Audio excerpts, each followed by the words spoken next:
एक पहाड़ी के नीचे रामगढ़ नाम का एक गांव था। गांव के सारे जानवर हरी घास खाने के लिए सुबह उसी पहाड़ी के ऊपर बसे जंगल में जाते थे और शाम होते होते घर वापस आ जाते थे। हर दिन की तरह लक्ष्मी नाम की एक गाय अन्य गायों के साथ उसी पहाड़ी के जंगल में घास खाने के लिए गई थी।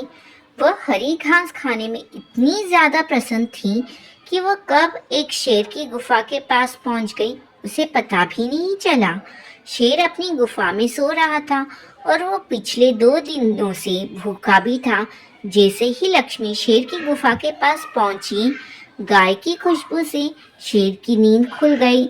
वह शेर धीरे धीरे गुफा से बाहर आया और गुफा के बाहर गाय को देखकर खुश हो गया। शेर ने मन ही मन सोचा कि आज उसकी 2 दिनों की भूख मिट जाएगी। यह इस तंदुरुस्त गाय का ताजा मांस खाएगा और यह सोचकर उसने एक तेज दहाड़ लगाई। लक्ष्मी शेर की दहाड़ सुनकर डर जाती है।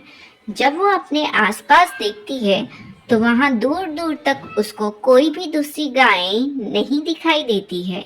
जब वह हिम्मत करके पीछे मुड़ी तो उसे सामने शेर खड़ा हुआ दिखाई दिया।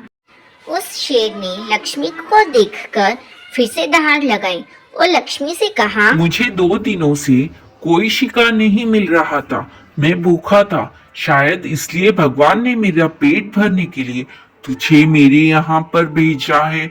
आज मैं तुझे खाकर ही अपनी भूख मिटा लूंगा। शेर की बात सुनकर लक्ष्मी डर जाती है। वो रोते हुए शेर से कहती है, मुझे जाने दो, मुझे मत खाओ। मेरा एक छोटा बच्चा है जो अभी सिर्फ मेरा ही दूध पीता है और उसे घास खाना अभी तक नहीं आया है। लक्ष्मी की बात सुनकर शेर हंसते हुए कहता है, तो क्या मैं अपने हाथ में आए शिकार को ऐसे ही जाने दूं? मैं तो आज तुझे खाकर अपनी 2 दिनों की भूख मिटाऊंगा।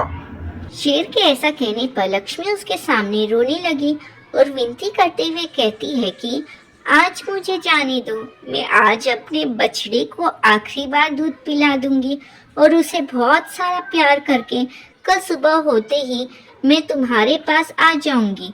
फिर तुम मुझे खा लेना और अपना भूखा पेट भर लेना। शेर लक्ष्मी की यह बात मान लेता है और धमकी देते हुए कहता है कि अगर कल तू नहीं आई तो मैं तेरे गांव आऊंगा, फिर तुझे और तेरे बेटी दोनों को खा जाऊंगा।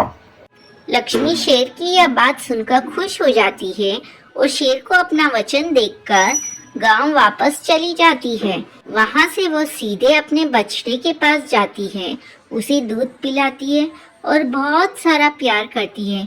फिर बछड़े को शेर के साथ हुई सारी घटना बताती है और कहती है कि उसे अब अपना ख्याल खुद ही रखना होगा।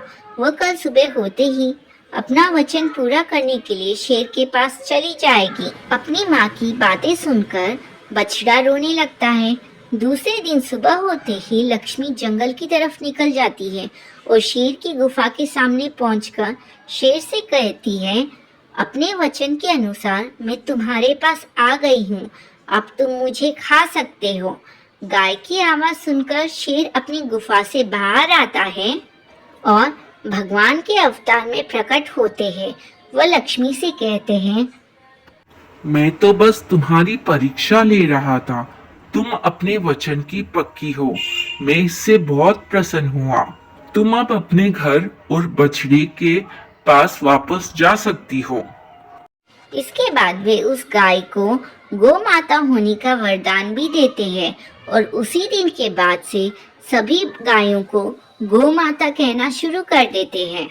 दोस्तों, इस कहानी से हमें यह सीख मिलती है कि हमें जान की बाजी लगाते हुए भी अपने दिए हुए वचन को पूरा करना चाहिए। यही हमारे दृढ़ व्यक्तित्व को दर्शाता है।